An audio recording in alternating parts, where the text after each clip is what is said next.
And you can tell the ones that are fit, they're the ones that are here.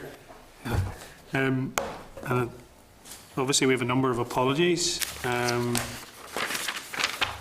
declare the meeting open to the public, which is the lab course. There isn't any public? Okay. So today we have a briefing from the Assembly Research Information Service, and we have Les McKibben and Barbara Love. In terms of apologies from George Robinson, Daniel McCross and Jenny Palmer, Justin McNulty and Paul Gervin. Any others?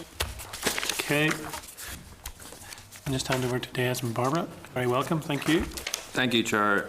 We're here today to present the second in a series of briefing papers on road safety in advance of the event. I think we're just going to start off. Barbara's just got a few updates from questions that were put to her by members last week, a few updates or additional information that they saw. Yep, sure, I'll just go through those. We'd looked at the careless driving, which is the main cause of road traffic collisions in Northern Ireland, and I sought a further breakdown on those.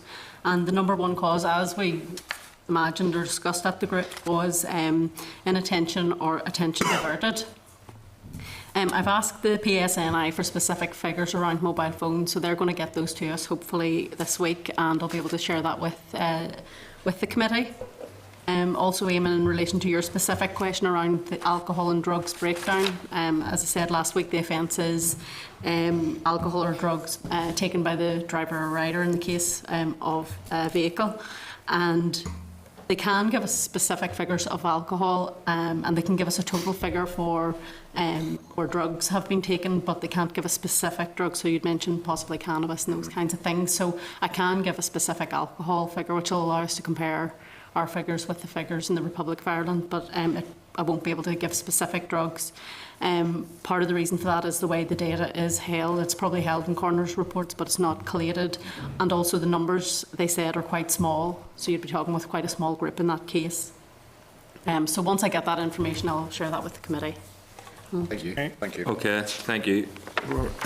So the outline of the presentation then, first slide, I'm just going to talk a bit of an introduction to the issue of road safety situation in Northern Ireland as it stands, a bit about an introduction to the Northern Ireland Road Safety Strategy and the progress that we've been making towards the key targets. And I've singled out 3 years in particular. We reached a low point in the number of fatalities in 2012, but since that, the figures have gone up again, so I'm going to look at a bit about what happened between 2012 and 2015. Then I'm going to take a look at some road safety measures that are recommended by bodies like the EU and the OECD. I'm going to look at the sort of best practice in terms of the institutional approaches taken to road safety, and look at 2 examples of this in Vision Zero in Sweden and Sustainable Safety in the Netherlands. I'm going to talk about the Safe Systems approach and what works in the Northern Ireland context, what's shown to have worked in the Northern Ireland context. Moving on then, when you look around the world, it really is a global issue, road safety, but it does vary dramatically around the world. The low and middle income countries account for about 90% of the world's traffic deaths, but they only have about less than half the world's vehicles. So you can really see it's more of a problem in the developing worlds. And you can see in that map that I have in the graphic that Europe is one of the safest regions. But even looking at that that's 9.3 people per 100,000 population, or 90.3 per million, which is a figure that I'll look at. So you can really see it is a big problem even within Europe. Looking at Northern Ireland then, the situation in Northern Ireland, if you look back to 2003, the rate of death in Northern Ireland was 88 people per million. That's right up there, right at nearly the top of the European average. It had the highest rates of death of any of the UK's NUTS 1 regions, and it had a very similar level of fatality to that of the Republic of Ireland. So, you can see there at the graph at the side of that there in your thing that Northern Ireland was right up at the top of the regions, of the local UK regions. Move on 10 years then, and you can see a dramatic difference just looking simply in the colour of the graphic. The UK stands out as having one of the best records in Europe, and within that, Northern Ireland has one of the best regional records. The number of deaths per million population was lower in 2013 in Northern Ireland, was lower than Scotland and lower than Wales, and it was 18th among all NUTS 1 regions, of which there are 98. The Republic of Ireland, the equivalent in the Republic of Ireland was 41. deaths per million, and that was ranked at 38th. So there was an absolutely dramatic improvement over that 10-year period, as can be seen. This graph, the figure in the next slide sort of demonstrates that. There you can see that those regions in red are the ones that have had the fastest improvement. Northern Ireland is minus 65% from 2003. The Republic of Ireland minus 52%. Scotland and Wales equally doing very well and reducing the number of deaths. So probably what we have to thank for a lot of this is the Northern Ireland Road Safety Strategy. This was launched in 2001 by the then Environment Minister, and it sets a number of targets for the reductions in the number of fatalities and serious injuries up to 2020. All the targets are based on a 2004-2008 baseline figure, average figure. So the 4 targets are to reduce the number of people killed in road collisions by at least 60% by 2020. To reduce the number of people seriously injured in road collisions by at least 45%. And it singles out 2 particularly vulnerable groups. To reduce the number of children under 16 killed or seriously injured by at least 50%, and to reduce the number of young people killed or seriously injured by 55%. In addition to these main targets, there are a number of key performance indicators that look at a number of issues relating to accidents, including the travel mode, the age, the rural-urban split, socioeconomic status of the victims, and speeds, and they're all detailed. There's a lot of detail in there that maybe we could go into at a later date. But just looking at our progress to date in the four key targets.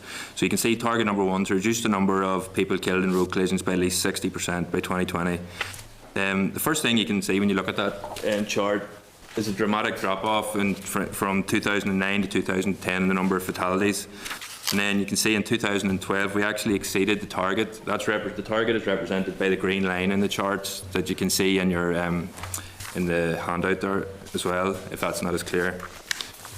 So as I say, everything was moving along very well. We exceeded the target in 2012, but since that there's been significant impact or significant increases. We reached a 5-year high of 79 in 2014, and that's an increase of 65% over just 2 years.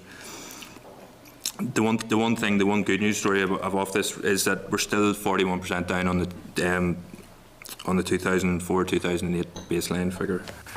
So it is moving in the right direction, and it would be remiss of me to say that that's a continuing trend of moving upwards. It may well be that things may start to move down again. Moving on then to look at serious injuries, you can see that it follows a broadly similar trend of reductions year on year, a couple of slight bumps. But I suppose the one thing that you can draw attention to is the worry, in fact, is that in the last 3 years, while fatalities have gone up, serious injuries have really stagnated. They haven't gone down. They increased slightly last year, but it was only by 1. So again, that's another issue that I suppose would need to be looked at. Looking at the two vulnerable groups that have been particularly targeted in the strategy. The first one is the children under the ages of 16. The target is to reduce the number of children killed or seriously injured by at least 55%. So this means that by 2020 there should be no more than 58 fatalities involving children. In 2015 there were 72, so we're 14 higher than the target. But you could say that we aren't, the target is achievable by 2020, and the trend closely matches that of fatalities and serious injuries in terms of totals. Moving on then to to young people aged 16 to 24. Again, the target is to reduce the number of those killed and seriously injured by 55%. You can see again there was the dramatic drop off at 2010, and that continued to 2013 before there was a couple of slight bumps in 2014-2015. At the current status of 197 fatalities is 32 above the 2020 target again, so there is some progress to be made. I just thought it doesn't relate to a target, but I thought it was worth pointing out the sort of the gender imbalance in terms of road traffic collisions in Northern Ireland. If you look to the far right column, that shows in 2015, there were 553 males involved. There were 553 males killed compared to 348 females. And this disparity goes right up through the age cohorts, apart from those 65 plus. It also shows that those aged 16 to 24 are most vulnerable to road traffic collisions. So this begs the question then, what happened between 2012 and 2015 when fatalities rate reached an all-time low? The number of factors could have contributed to this. Obviously, the measures that were put forward in the strategy and being implemented will have had a massive impact. But there's also a number of other factors that have been identified. There was a reduction in the number of young drivers who are the most likely to be affected in accidents over that period. There was a reduction in the number of young male drivers in particular. There were less incidences of people being caught drink driving, or also of collisions involving people who had been drink driving. So there was maybe an indication that drink driving was becoming less common. Also, the same thing went for speed, and speed was less of a factor in accidents, and there seemed to be people who were maybe beginning to speed less. So that's clear indication that the strategy, things being put forward in the strategy, were working. There are also other issues, external issues really, that you can look at. If you look at 2010, part of the reason there might have been such a severe drop-off was because that was the year that was really bookended by 2 periods of extremely cold weather. The roads were largely impassable for the whole month of January and much of December. So that is obviously going to have an impact on the number of people, because those are 2 months that are particularly normally have high levels of collisions. So that could be a factor. The other thing is the economy began to slow in 2007. Obviously, it doesn't seem to have taken an immediate effect because the number of collisions rose in 2009. But our economy didn't really start recovering until 2012, so it could have had an impact. Economic output is usually associated with travel behaviour, and people travel less when the economy's declining because they don't have to go to work or whatever. Obviously, and if you look at that chart, basically that really compares the number of casualties with the number of vehicle kilometres travelled, and you can see that the trends do follow each other very closely. With the green line is the number of the vehicle kilometres travelled, and the blue bars represent the casualties. So just looking at the road safety measures that can be put in place, just moving on, maybe just looking at best practice, there are a broad range of factors that can contribute, and obviously the disparity between low income and high income countries confirms that things like infrastructure, vehicle standards, emergency medical care all have a massive impact. A number of countries have also intervened with legislation such as reducing speed limits, blood alcohol level tolerances, requiring the use of seatbelts for all car occupants. There's a high correlation between the countries that enforce that law and have lower the countries that enforce that law have far lower incidences of fatalities and serious injuries than those that do not. For example, the United States don't require seatbelts for rear seat passengers, and as a consequence of quite high levels of death. But broadly speaking, really, there's a three-pronged approach taken to road safety everywhere, and that is the 3 E's really: enforcement, education, and engineering. And broadly speaking, all the measures can be sort of grouped within those. Most policy is developed, as I say, it's a global policy issue, so the likes of the World Health Organization, the EU, the UN, the OECD are all involved in gathering examples of best practice and disseminate that information to their members. The EU also do the same, and they publish a decennial road safety strategy or policy orientation, which is really there to be used by member states to form their own policies based on the current situation in their own countries. The main measures outlined in the EC's policy orientation for 2011 to 2020 are to improve education and training of road users, increase enforcement, safer road infrastructure, safer vehicles, promote the use of modern technology to increase road safety, improve emergency and post-injury services, and protect vulnerable road users. And I'll look at a few examples of them now. This is you can probably see this better in your handouts. The slide, it didn't come out very clear on the screen, but this looks at this is just it's in the back of the papers as well, sorry, but it just looks at it groups the different measures into different categories like infrastructure, education, institutional arrangements, and it basically highlights a number of examples of best practice. You know, for example, the Road Safety Division Zero strategy in Sweden is highlighted as a best practice, as is the Sustainable Safety in the Netherlands, which I'm going to look at. There are also schemes around education, videos, our own Northern Ireland's own road safety video campaigns are highlighted, as are the speed camera detection units that are done by the road safety partnerships. So it's all about, I suppose it's about knowledge sharing, and you'll see that the best, the most successful things are applied universally, really.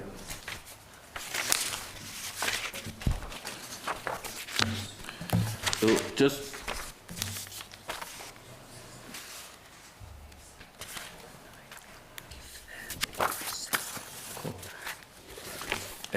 there's three keys. There's three sort of key approaches to the institutional aspects of road safety management then. And the first thing recommended by the European Commission is that road safety is a shared responsibility. A quote from the Northern Ireland Road Safety Strategy says everyone has a crucial part to play in reducing casualties. Government has responsibilities at European, UK, local levels in developing legislation and policies and driving initiatives. Statutory partners play a critical role in enforcing regulations and dealing with collisions, and non-government stakeholders and employers, the community and voluntary sector and motoring insurance companies, along with the public, all have crucial roles in ensuring that they take responsibility for any actions. I included a video, which is the latest road safety video, which talks about the shared vision to zero, the shared road to zero.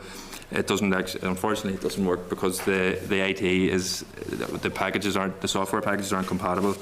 But it's the new video that just basically emphasises this role that everybody's involved in road safety, and it's not just the government and it's not just people. You know, just in terms of the institutional approach taken here, obviously the road safety strategy was developed by the Department of the Environment and published by the Department of the Environment in the previous mandate, but it very much is based on a partnership approach involving DFI now, previously DRD, DOE, the DVA, the Police Service, the Northern Ireland Department of Education, Ambulance and Fire Service. So they're all involved. They were involved in both the development of the strategy, and they're now involved in monitoring and ensuring that it's implemented. So that's based on the, that structure is based on the EU best practice approach. Oh, sorry, I went the wrong way. The second directive from the EU in terms of best practice is that one agency should ultimately be accountable for this. It has to be everything has to be coordinated. A well-orchestrated cross-sectoral coordination with a strong focus on achieving results is crucial, and setting out a clear institutional roles and responsibilities is therefore of paramount importance. I suppose now that the DFI have got responsibility for roads, infrastructure and road safety policy and all those different things, it really does mean that we are in a good strong position institutionally that way. The third point is that all the policies should be results focused. Target setting in road safety has been a real success story. Target setting is desired safety performance endorsed by government at all levels, partners, stakeholders, organisations and the community. Setting challenging but achievable quantitative final and intermediate outcomes and output targets towards the ultimate safe system goal to eliminate death and long-term injury has been identified as international best practice. We've already seen, looking back at the strategy, that we have set clear, quantifiable objectives in terms of reducing the number of deaths and serious injuries, and also targeting specific groups. As I said, within the group, there's also within the strategy, there's also a number of KPIs which have all got quantifiable targets within there. Instead, as well as targets, it's also good to work towards a vision, and that's this institutional approach. When I talk about in the Netherlands, sustainable safety and Vision Zero, so working towards an ultimate goal that's even outside of the, outside of the timescale of the strategy, which is a limited 10-0 or to 10 years. So moving on then to look at Vision Zero. This was a concept introduced in 1997, or policy, sorry, that was introduced in 1997 that requires the fatalities and serious injuries reduced to zero by 2020. Vision Zero explicitly states that responsibility is shared both by the system designers and the road user. The designers are ultimately responsible for the design, operation and use of the road transport system. The road users have to are responsible for complying with the laws and using the road system as it's designed. But even in the case where the road user makes mistakes, it ultimately falls back on the designer then, back on those who provide the infrastructure to make sure that any time they do make a mistake that they're not punished. It shouldn't be punishable by death, basically.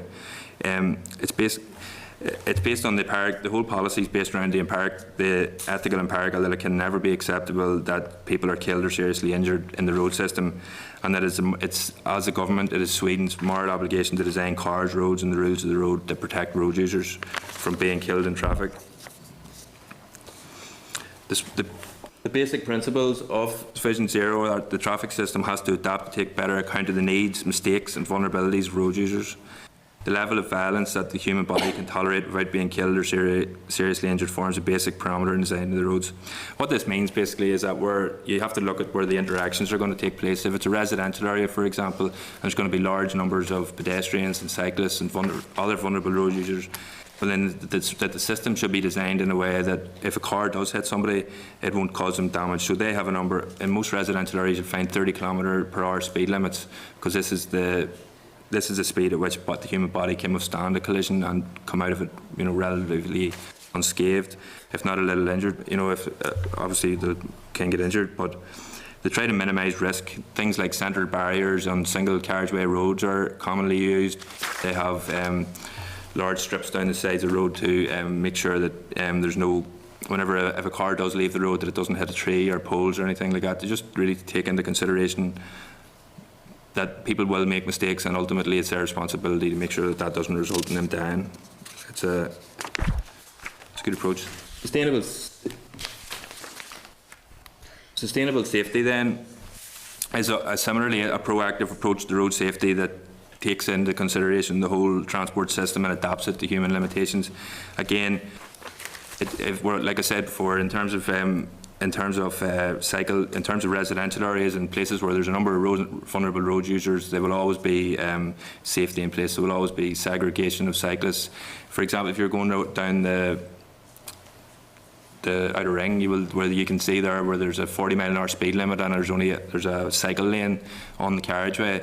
That would never happen in either Sweden or the Netherlands. They have a threshold of if it's over 50 km/h or 30 km/h, or which is 30 miles an hour more or less, that there will be segregation there. I had a little video there that basically shows you a typical Dutch layout where you can see the buses have their own lane.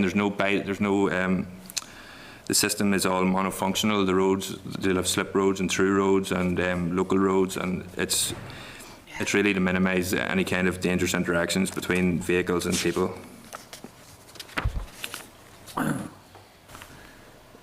So there are a number of similarities between both these approaches. They're ultimately focused on humans. They both assume that physical laws which influence the risk and severity of a crash. They use a proactive approach to tackle road safety. Prevention is better than the cure, I suppose is what they base it around. And the system designer is considered ultimately responsible for the safe system design and a reduction in the number of severity or of injuries. These are both examples of what has become known as a safe systems approach, and this is what is recommended by the OECD, and it is in fact what has been adopted in the Northern Ireland Road Safety Strategy 2020. So now we've had an idea of best practice. I've looked back at some research conducted by Oxford Economics in 2012, looking at the impact of what road safety measures work in Northern Ireland. Looking at it in terms of economic payback, they assessed all the different kinds of measures and found that the DOE advertising delivered the most, £1.24 billion worth of economic payback. And in terms of what's most influential to the public out there in Northern Ireland, a large-scale survey showed again that DOE advertising campaigns do have more of an impact than things like police enforcement, the risk of having penalties and fined, road traffic laws, car design. So really the word from the people are really keen on those adverts, and they are obviously having a massive impact. Just at last week's meeting, a couple of members asked about the videos, and I had a screenshot and one of the latest things on the video. But you can see that the videos are very much tailored to specific problems that are existing in Northern Ireland. The current one is about sharing the Vision to Zero, but there's videos are on passenger distraction, speeding, wearing of seatbelts, mobile phone use, how to use the road and share the road with cyclists and other vulnerable road users. So you can see that they are very much targeted at the specific issues that have been identified in the analysis of the collisions, in Northern Ireland. Going forward, I'm sure that will continue. But that's the presentation completed. And if I have any questions, then Thank you very much, Des. Barbara, is there anything you want to add before we go to questions? No, that's everything. Okay, thank you very much. I think there's some fantastic stuff in there, and thank you very much for the work that you've done. Mr. Armstrong? Thank you very much. As Chair has said, some fantastic work there, which actually throws up more questions, to be honest, because we're starting to really drill down into details here. The graphs that you've provided, the targets, are on total fatalities or serious injuries. It's not a breakdown by people in cars or outside of cars. That differential isn't there. no. Has the department got that type of breakdown? You mean the Yes. type of if whether it was a car driver or a bicycle? Yeah, oh yes, and pedestrians and all.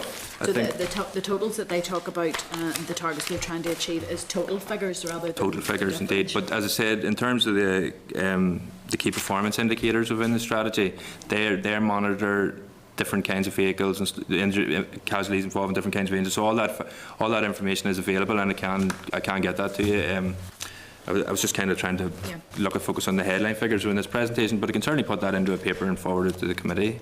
It's interesting, my second question, when we look at the figures and we see that there obviously has been a drop in between 2012 and 2015, I'm sort of interested, now that we have DOE and DRD together in infrastructure, we now have the ability to correlate information coming out of MOT, and we had the scrappage scheme that kicked in 2008. Now obviously in 2008, 2009 we see a bit of a hike in the number of people killed and injured, but then it drops after that. I'm just wondering if the department itself has looked at anything there. I know that just driver distraction and human error is the biggest factor, but I'm just wondering if there's any reports that they have done on the condition and types of cars that we have now, age of cars in Northern Ireland, because with the scrappage scheme we had a huge number of older vehicles taken out of circulation. Yeah. I was just wondering if you could... They did release a statistical report on progress up until 2015 last week, and I did go through it in quite a bit of detail. I'm not sure if that was one of the variables. I'm not sure if that was one of the variables to look at, but they did consider things like the number of. They looked at things like the number of young drivers and how that's changed between 2012 and 2015. You know, things like the number of drink driving convictions. While they were all fallen between 2010 and 2012, they do seem to have levelled out, if not risen, in recent years. But those specific issues around vehicle condition are haven't. I'm not sure if that's in it, but I will check that out. And if it is, I'll get back to you. Get the information back to you as soon as I I can. was just wondering as well, it'll lead on to the next report on the types of vehicles sold now. We now have more vehicles, thinking of driver distraction, we now have more vehicles that are made with the ability to use the onboard computer and phones. Just wondering, as part of the feedback, we can see what's the correlation there. Is there anything that we should be concerned about? Because if the figures are starting to go up with driver error, and have we got cops now that are enabling that driver error by having distractions? I know that it's not against the law to use Bluetooth and a hands-free mobile phone, but it's the texting and the use of social media is the problem. Yeah, as I said, like things like vehicle standards are developed at the EU level, and I imagine with safety in mind, you know, in terms of having hands-free available in cars and stuff like that. I'm not too sure, but it's something that I can. It's just the number of new cars that are coming through that have all of this. Thank you very much. Okay. Mr. Faramakan? Sure, it's just a couple of points. I'm sorry I was late for the presentation. I actually called in. There was an event organised by Guide Dogs for the Blind up the stairs, and I'm on the all-party working group for that, so I wanted to call in and just wish them well on it today.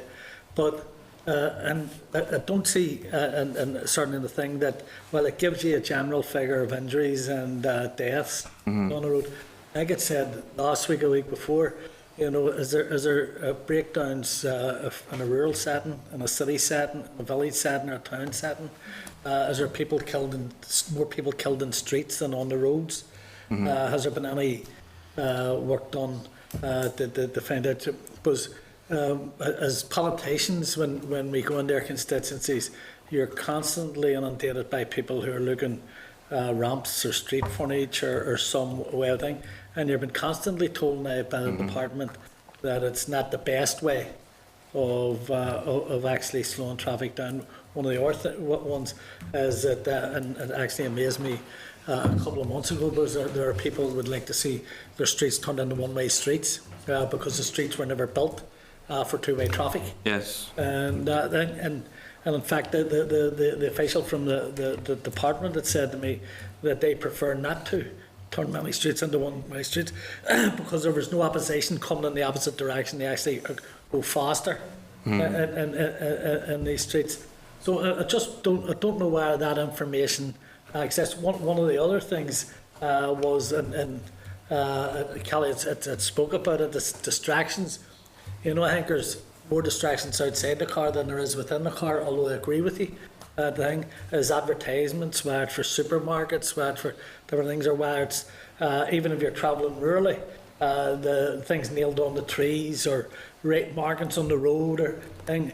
And I know that, I think I said, I mentioned that last week, and I was at a conference a number of years ago in Mayo in Castlebar on road safety, and they were saying one of the big things that they noticed is there was too many distractions on the side of the road and on the road itself that led to deaths and injuries along those stretches of the road. And in terms of drinking and driving, I think probably what you find then is that when a big effort has been put into deal with drinking and driving, and then you do see a drop in it again. And in Castlebar, what the guards started doing was that every Saturday and Sunday night, rather than letting things go, is block the main routes into the thing, and they noticed a serious drop in the amount of thing because people started using public transport or taxis to get to and through the thing. Mm-hmm. Well, probably a lot in that, but there was a number of things.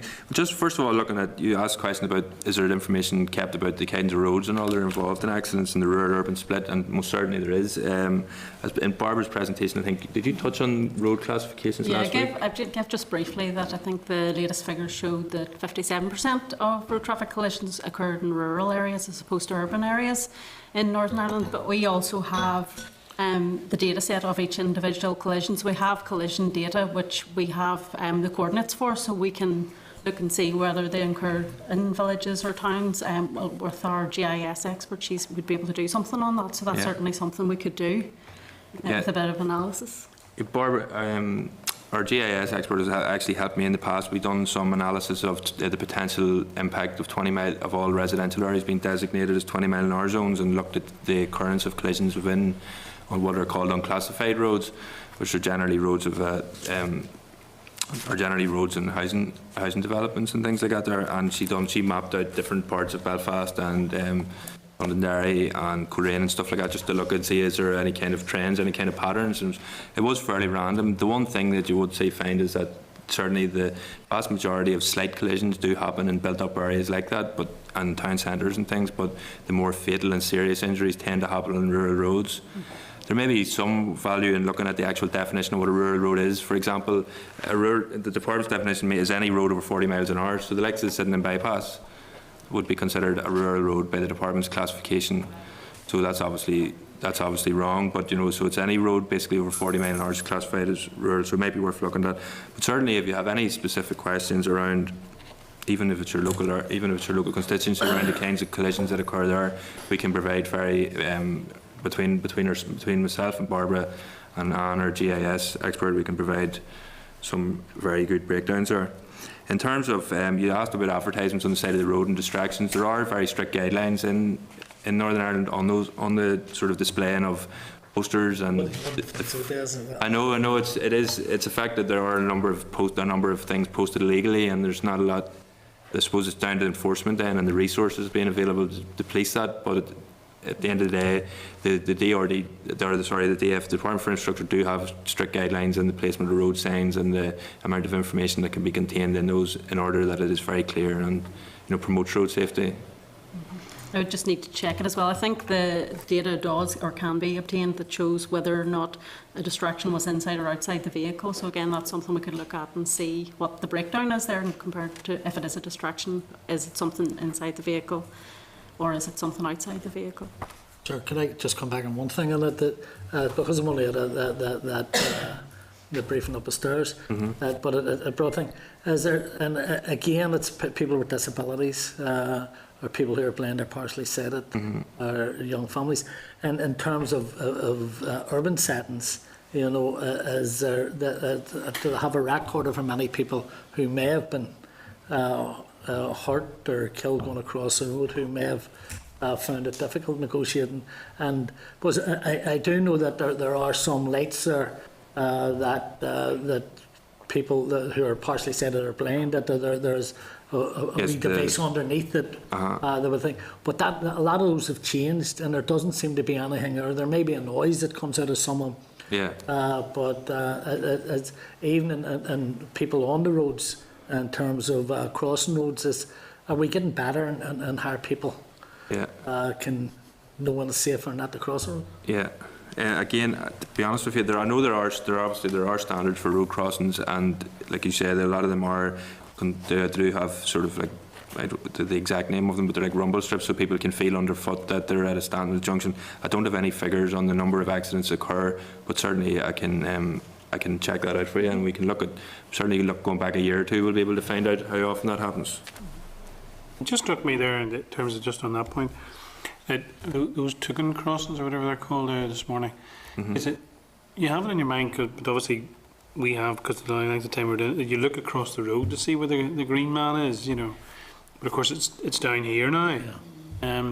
I suppose it's down here because it's closer to people who can't see a distance or whatever, you know. I suppose that's the reason for it. But for those of us of a certain generation, you did look the other way, and then you look and it's a bit disconcerting when you don't see it, you know. Yeah. Okay. Can I just ask a couple of questions? For me, the interesting thing is, and I think one of the key reasons why we want to do this is comparisons. And there are two very good comparisons there, in terms of Sweden and in terms of the Netherlands, in terms of cycling. It's obviously cheaper to build a road when a country is completely flat, apart from anything else. But you know, I think those are very useful things in terms of building new roads. And there's clearly a number of key priorities for the government and this committee, the A5, the A6, or whatever, in terms of building roads.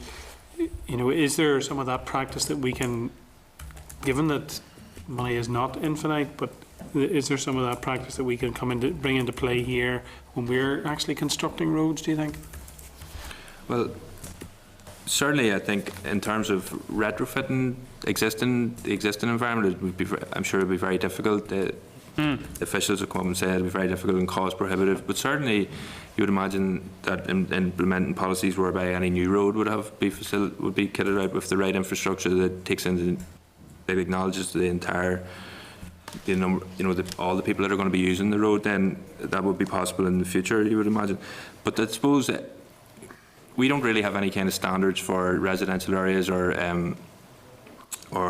cycle lanes or anything, you know, that are written down and say we will construct traffic, you know, foot in pedestrian areas and bike areas like to this standard. So I suppose they do that in Sweden, and it's about changing the whole philosophy and how infrastructure is planned and delivered. Yeah, there is a cultural change which obviously is underway, where considerably more people are using, you know, cycles than ever was the case. I mean, even, you know, in the neighbouring jurisdiction, more people use cycles than would have done here, in terms of the number of people who would have cycled in Dublin going back years and years ago compared to Belfast or whatever.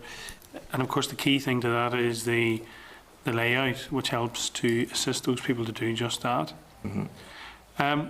Okay, well, no other members have signalled that they wanted to ask questions, so thank you very much. Okay, thank you, Chair. Thank you. Thank you.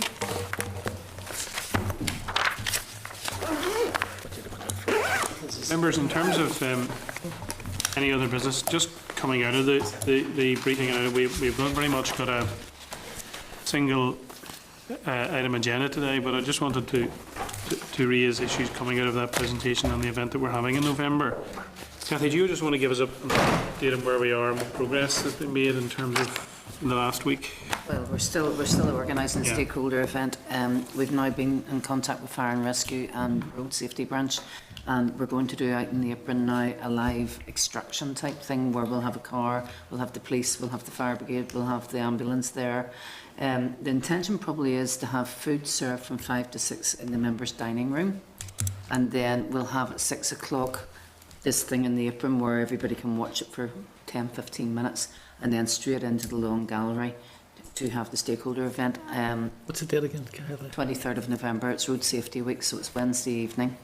Food from 5 to 6, have the apron thing from 6 to 6:15, and then into the Long Gallery from 6:15. We have the Long Gallery booked to 9 o'clock, so we'll have stakeholder event. My intention is to bring to you all at some stage a list of all the key stakeholders, broken down into like public sector, youth organisations, charity sectors, and then you're going to have to sit and actually thrash out who you actually want to invite, because we only have 80 places, and the 80 seats include yourselves, so it includes the 11 members, includes 3 ministers that the committee agreed that would bring, plus the chief constable or somebody from the police service. So we're actually quite confined to the numbers that we can invite. So you'll have to sort of think about it seriously, but we'll do a big comprehensive list and then you can thrash it out. I think the Permanent Secretary did commit to come, didn't he? Yes, he did. That's right. If members have got any people who they feel they should be added to the stakeholder list, please feed those through. I do think that, given the presentation we've just heard there, we could do 2 things with that. I think we need, when we're giving a presentation, we need to sort of set the scene, I suppose, in terms of, so there may be stuff there. But Kathy and I were just talking and listening during the presentation. But this piece of work here, I think, is a very useful thing, and I think everybody that comes to the event should get a copy of this. That's excellent. And perhaps we should keep it for the event in case some of that stuff starts to move into some of the presentations, because we want to be able to say to people, here's work we've been doing as a committee, and this is a good aided memoir in terms of going forward and how we address this issue. So I think that would be useful. And I'm just in my head, I was thinking there earlier, I mean, do we ask the as well as obviously the department's going to have to make some sort of presentation, do we ask the head of the road safety branch and the police to make some sort of contribution to it? There's one possible way of doing it, which we've been talking over, and that was sort of, there's 3 main themes of enforcement and education. I can't remember the other one. It's in the handout. So you can have Engineering, was he? yeah. So you can have presentations around those that you were interested in getting someone to talk about the adverts, etc. Yeah. So you could have the education side from the department coming up to do the adverts thing, the PSNI to talk about the enforcement, Yeah. and then somebody in the department to come Buildings out. and houses. I think that's very good. It'll be those 3. Yeah. Sure. Sorry, go ahead. You're looking to go on there. Yep, I just want one thing is I was listening to, I gave a lecture actually to an organisation called the Academy of Urbanism. It was mainly consist of architects, sort of public architects, designing public buildings, but also housing estates, sort of in redevelopment and so forth. And I found fascinating sort of their accounts of the effect on the incidence of traffic accidents on different styles and different patterns of housing development. That, for example, there's a case to be made for old-fashioned streets to be used as opposed to the somewhat more higgledy-piggledy sort of Less bends. Exactly. And somebody to reinstate what used to be terrace streets. And we've got some examples of that in Derry. Now, the Academy of Urbanism were they were campaigners for this. And I thought it made a good case, although of course there was no contrary case being made. Why would there be? And also they're advocates of removing street furniture entirely in specific areas, which they say has had a dramatic effect. For example, the Regent Street or Oxford Street, I forget which one, sort of in London. Now there's no pedestrian crossings, there's certainly no speed bumps, nothing, no traffic lights. Sort of, this was carried out as an experiment. There's other examples from around Europe. Is that when you do that, pedestrians and drivers tend not supposed to make eye contact, that the speed of cars is greatly reduced, very significant, and the people take to it and are responsible, and people are genuinely responsible. So it just might be worthwhile having one of them to chip in, maybe. Now, I'm not trying to elongate the thing, because, I mean, we could sit there all night discussing these things, So. I was in Austria over the summer, and if you look at railways, same in Switzerland, I was the year before, here we have huge 6-foot fencing to keep kids or people off the railway tracks. responsibility there is shifted to the individual. So all they have is a piece of wood and a string of wire. Holland is the same, because the onus is on you not to go onto the line, not the railway company to keep you off it. You know, and just the huge cost of putting up those fences could be used elsewhere in the economy to do other things, because it shifts the responsibility. And I mean, I do think that's a good part. I think part of I remember being told one time that somebody sort of town planning that the curvature of streets and all that was to do with so people couldn't snipe. You know, it wasn't a corner. That was what I was told. I don't Only know. in Northern Ireland, I take it. They wouldn't be considering that in Amsterdam, would they? Oh no, I'm just I'm moving on from railways. I was talking about street layout. But I mean, no, you're right. There's a certain discipline in terms of when there's a corner and not a bend. Yeah. There's a corner, you stop, a bend, you don't. You're supposed to slow down, but it doesn't necessarily follow, does it? Well, try to think that we should look at all elements of international best practice. Yeah. And certainly I'm attracted, and I know that in the council you would have been your same, is that even in inner city Belfast, where streets were demolished a number of years ago, you still have the imprint of the streets, but nothing was put there. You know, and and I've said before, it's not that you can recreate what was there, but what you can do is do something. And most people try to protect the old inner city settings and thing. But it's saying it just harking back to thing, especially for the November event of some of the disability organisations in the likes of RNIB and Guide Dogs for the Blind, who have very interesting stories to tell about how difficult it is for them to negotiate towns, villages, roads and things, that they may bring a different perspective to. Well, we've already got a testimony coming from somebody whose father was killed in a car accident. Yeah. I think we were looking at another one. So do we... Just invite them to but just what you were saying there about the stories to tell, do we get the perspective then from somebody who's blind, you know, with a guide dog, and the obstacles that they literally face when they're going out on the... Yeah. You know, is that something which would be helpful? Yeah, no, I think so. I mean, it's just, you think about, we were debating here on Monday Scramblers, then what happened on Monday night, last night. you know... I was just going to say that our own road safety people have already got a piece on blind people and having to navigate around badly parked cars and so on. It was UTV Live or something has done it with Elaine from Guide Dogs, who's probably up there today, was involved with that. There's quite a lot of work.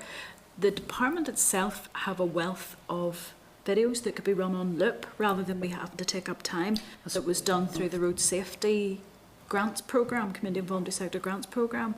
That's what we're thinking of doing. We're thinking of having a loop and maybe not have the sound so that it's in the background going on all evening while you're working at your stakeholder tables. Linda Hurley, I think, Linda Hurley in the department, would have access to all of those over the last lot of years. Although I do think we should show at least one advert, given the positive information that we got from Des there about how they've had an impact in reducing figures. Can I just add to that?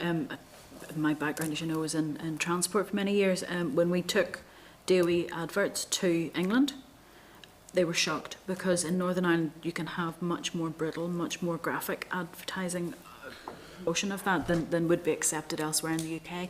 And it was people who were quite stunned by just how graphic ours were.